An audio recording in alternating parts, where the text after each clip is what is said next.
A lot of the discussion going on here at the North American International Auto Show in the hallways and over a beer here and there is, what's the lifespan of the combustion engine versus electric powertrains? Well, here's an argument in favor of combustion having a longer life than you might think on both a technical and a business case front. This is an Acades Power opposed piston engine. What this actually is a 2.7 liter 3-cylinder, but it's kind of a 6 because every cylinder has 2 pistons in it. The pistons move back and forth, opposing each other, mounted to one of 2 crankshafts that are coupled. One of them is down low in the engine in a traditional position along the flywheel. The other rotates up high in part of the engine where you'd expect to find a head. But this engine doesn't have one of those. No valve because it's a 2-stroke engine. It uses ports inside of the cylinder, and those are controlled by the movement of the pistons, exposing or covering them. There are some for air to come in, some for exhaust to go out, and some for direct injection of fuel. And no spark plugs. This is a compression ignition engine, the way diesels operate, but it's not a diesel. It uses pump gas. You might ask, now wait a minute, modern combustion engines always have elaborate variable valve trains. Where is that handled?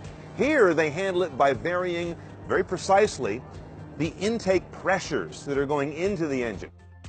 Okay, so what's the point of upending everything we've known about engines? Well, today's extract maybe 25% of a gallon of gas in moving the car. The rest goes to heat.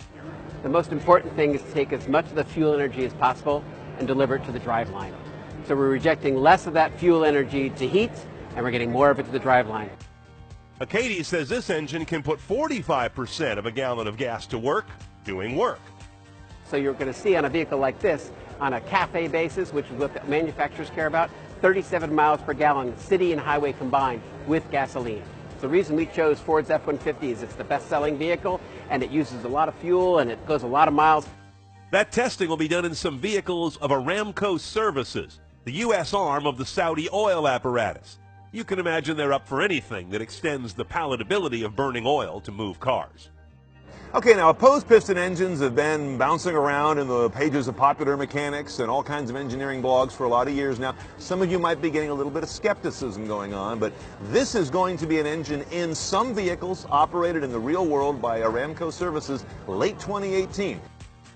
The challenges are many. Prove the efficiency of this engine over and over, and while you're at it, prove the reliability as well. Meet or barely exceed current build costs for a combustion engine of similar power.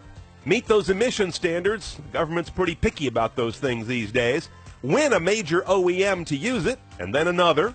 And educate consumers to buy a car with an engine they've never heard of. Even if all that goes swimmingly, the question will be, does the opposed piston engine extend the game for combustion engines, or is it just a notable rookie in the fourth quarter of it?